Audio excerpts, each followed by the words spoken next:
महाराजांच्या हत्येपासून गुढीपाडव्याचा सण हा सुरू झाला. धर्मवीर छत्रपती श्री संभाजी महाराजांच्या समाधीस्थळी सुद्धा पारंपरिक पद्धतीने गुढी उभारली जाते. जय श्रीराम. गुढीपाडव्याचा सण आला की आपल्या समाजातील काही समाजकंटक व्हॉट्सअप युनिव्हर्सिटीच्या मार्फत काही चुकीचे संदेश पसरवण्याचा प्रयत्न करतात की महाराजांच्या हत्येपासून गुढीपाडव्याचा सण हा सुरू झाला आणि गुढीपाडवा हा सण साजरा करू नका. गुढीवरती जो आपण गडवा लावतो, औरंगजेबाने महाराजांचं शिर भाल्यामध्ये खुपसून बुऱ्हाणपुरापासून दिल्लीपर्यंत फिरवलं होतं, त्याच्यामुळे ते गडवा महाराजांच्या शिराचं प्रतीक आहे. त्याच्यामुळे गुढीपाडवा हा सण साजरा करू नका.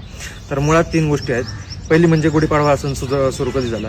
गुढीपाडव्याचे जर संदर्भ तुम्ही पाहिले तर अगदी ज्ञानेश्वरीपासून तुम्हाला गुढीपाडव्याचे संदर्भ सापडतील. संत ज्ञानेश्वर महाराज असतील, संत चोखामेळा असतील, संत जनाबाई असतील, संत नामदेव महाराज असतील, यांनी त्यांच्या अभंगामध्येही गुढीचे उल्लेख केलेले जे तुम्हाला पुढे स्क्रीनवरती सुद्धा दिसतील. त्याच्यामुळं गुढीपाडवा हा सण महाराजांच्या हद्दीपासून सुरू झाला हे थोतांड हे अगदी चुकीचं आहे. नंबर 2 म्हणजे की गुढीवरती घडवा लावू नका, की महाराजांचं शिराचं प्रतीक ते असं काही जण चुकीचा संदेश पसरवण्याचा प्रयत्न करतात. औरंगजेबाने तसा आदेशही केला होता. तर एक छोटासा सर्वांनी प्रश्न आहे, कुठेतरी सर्वांनी याचं आत्मचिंतन केलं पाहिजे की जेव्हा महाराजांची हत्या झाली, पूर्ण 18 पगड जातीचे मराठे पेटून उठले होते. आपण म्हणू शकतो की गवताच्या पात्यालाही भाले फुटले होते. हातात बांगडे असणाऱ्या मनगटांनी तलवारी उचलल्या होत्या. वारकरी धारकरी झाले होते. ज्या औरंगजेबाने महाराजांची हत्या केली त्या औरंगजेबाच्या छावणीमध्ये घुसून त्याचे कळस कापण्यात आले आणि त्या औरंगजेबाची कबर या मातीमध्ये खुदूनच मराठी शांत झाले. ते मराठी औरंगजेबाचा हा आदेश ऐकतील का? आणि या सगळं जर औरंगजेबाने जर काही सांगितलं असेल की गुढीपाडवा महाराजांचं शिराचं प्रतीक म्हणून तो घडवा लावत, तर हे मराठी ऐकतील का? हे कुठेतरी आपण आपलं स्वतःचं आत्मचिंतन केलं पाहिजे. आणि नंबर 3 म्हणजे औरंगजेबाने जाणून बुजून गुढीपाडव्याचे 1 दिवस आधी महाराजांची हत्या केली होती. औरंगजेब किती हिंदू धर्मदृष्ट असला तरी त्याला हिंदू धर्मावर थोडंफार ज्ञान होतं. आपल्या हिंदू धर्मामध्ये एक रीत आहे की आपल्या एखाद्या सणा दिवशी घरातला व्यक्ती कोण गेला तर पिढ्यानपिढ्या आपण तो सण साजरा करत नाही.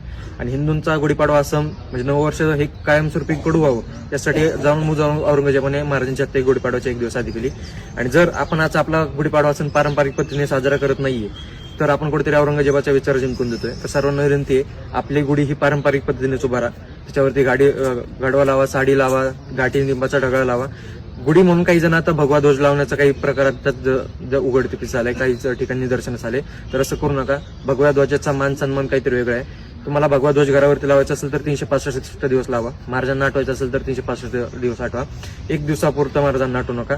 पण गुढी ही पारंपरिक पद्धतीने उभारा. हे आपल्याला धर्मवीर छत्रपती संभाजी महाराजांच्या समाधीस्थळावरून सर्वांना आव्हान आहे.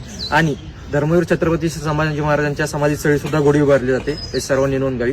याचंही आपल्या समोर एक प्रतिमा लावण्यात येईल. धन्यवाद.